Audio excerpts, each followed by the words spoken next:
Number one అంటారు. అసలైన number one Gurukashi university.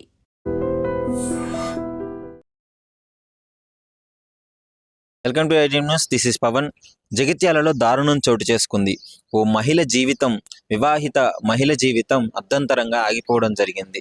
తన భర్తే సర్వస్వం అనుకొని జీవిస్తున్న ఆమెకి వాళ్ళ భర్త చేసిన ద్రోహం తట్టుకోలేకపోయింది.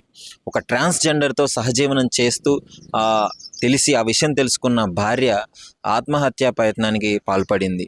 పాపం హాస్పిటల్లో ఉన్నా కానీ భర్త రాకపోవడంతో బంధువులకు డౌట్ వచ్చింది. అంటే బంగారం లాంటి భార్య, 2 పిల్లలు, వాళ్ళందరినీ వదిలేసి ఒక ట్రాన్స్జెండర్తో సహజీవనం చేస్తూ భర్త దొరికిపోవడం జరిగింది. సో అసలు వివరాల్లోకి వెళ్తే జగిత్యాల పట్టణంలోని భీష్మనగర్లో ఈ దారుణం చోటు చేసుకుంది. జగిత్యాలలో వీళ్ళకి 2014లోనే పెళ్ళయింది. ఈమె లాస్య అనే మహిళ పెంబట్ల గ్రామానికి చెందిన ఆమె. ఇతనేమో జగిత్యాల పట్టణానికి చెందిన అతను. ఇద్దరికి 2014లో పెళ్ళయింది. మంచిగా కొనసాగుతున్న జీవితంలో వాళ్ళ దాంపత్యానికి గుర్తుగా 2 మగపిల్లలు కూడా ఉన్నారు. సో 2 పిల్లలు ఉన్నారు, ఒక భార్య ఉంది. అయినా ఇలాంటి దారుణానికి ఎలా ఒడిగట్టాడో అర్థం కావట్లేదు. పిల్లలున్నారు, మంచిగా జరుగుతున్న జీవితంలో హైదరాబాద్లోని దీప అనే ఒక ట్రాన్స్జెండర్తో అతడికి పరిచయం ఏర్పడింది. పరిచయం తర్వాత పరిచయం కాస్త ఒక సహజీవనం చేసే వరకు వెళ్ళింది. భార్య ఎప్పుడు ప్రశ్నిస్తూనే ఉంది. ఎవరు అని అడిగితే నా ఫ్రెండ్ అని చెప్పాడు, నా స్నేహితురాలు అని చెప్పి అప్పటి వరకు మాయబుచ్చి తీసుకోవడం జరిగింది. జగిత్యాలలో 2 రోజులు ఉంటే వారానికి 4 రోజులు ఇక్కడ హైదరాబాద్కు వచ్చి ఉండేవాడు.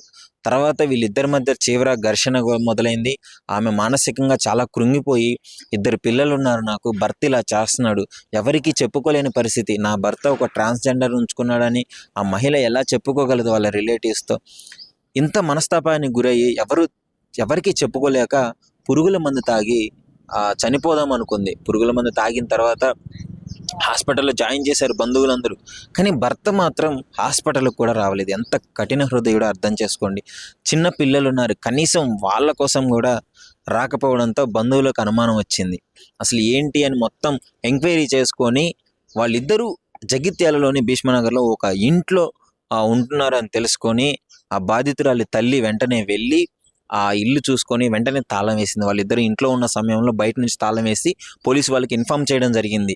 వెంటనే పోలీసు వాళ్ళు కేసు నమోదు చేసుకొని అక్కడికి రావడం జరిగింది. వచ్చిన వెంటనే తీసుకు మీకు ఆడ విజువల్స్లో కూడా చూడొచ్చు. ఆ ట్రాన్స్జెండర్ ఆ దీప ఎవరైతే ఉన్నారో ఆమె, ఆ రాజశేఖర్, వాళ్ళిద్దరూ బయటికి రావడం జరిగింది. ఇక్కడ ఆ ట్రాన్స్జెండర్ నేను అంటున్నానని మీరు అపార్థం చేసుకోవద్దు. ఎవరైనా సరే ట్రాన్స్జెండర్ అని కాదు, ఇంకో మహిళతో ఉన్నా తప్పే. లీగల్గా నీకు భార్య నచ్చకపోతే నేను డివోర్స్ తీసుకొని ఈ రకంగా నువ్వు ఏదైనా చేసుకోవచ్చు. కానీ ఒక నిండంటి జీవితం ఆగమైపోతుంది నీ వల్ల, 2 పిల్లలు ఆగమైపోతున్నారు. సో ఇది కూడా ఆలోచించలేదు. లీగల్గా నువ్వు నీ భార్యకి డివోర్స్ ఇస్తే నువ్వు ఎవరితో ఉంటున్నావు వాళ్ళు ఎవరిని పట్టించుకోరు కదా.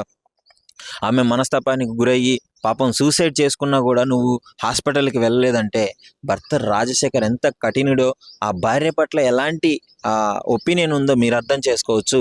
ఇలాంటి దారుణాలు ఎన్నో చూస్తున్నాము ఈ మధ్య కాలంలో. అసలు ఏం జరుగుతుందో అర్థం కావట్లేదు. ప్రజలకి ఇష్టం వచ్చినట్టు బిహేవ్ చేస్తున్నారు. ఒక బంధాలకి, బంధుత్వాలకి, మానవీయ విలువలకి స్థానం లేకుండా పోతుంది. అసలు తల్లికు మొన్న ఒక ఇన్సిడెంట్లు, కూతురు మీద తాగొచ్చి తండ్రి అఘాయిత్యం చేయబోయాడు. ఇలాంటి దరిద్రులని అసలు ఏం చెయ్యాలి? మీ అభిప్రాయాన్ని డెఫినెట్లీగా కామెంట్ రూపంలో అయితే తెలియజేయండి. ఈ ఇన్సిడెంట్ అయితే జగిత్యాలలో చోటు చేసుకుంది. సో వీళ్ళిద్దరికీ పోలీసులు పిలిచి కౌన్సిలింగ్ కూడా ఇచ్చినారు. కానీ కౌన్సిలింగ్ ఇస్తే మారే వ్యక్తే అతడు. 2 పిల్లలు ఉన్నారు, అదేం చిన్న పిల్లగాడు కాదు, 2 పిల్లలు ఉన్నారు, ఒక భార్య ఉంది.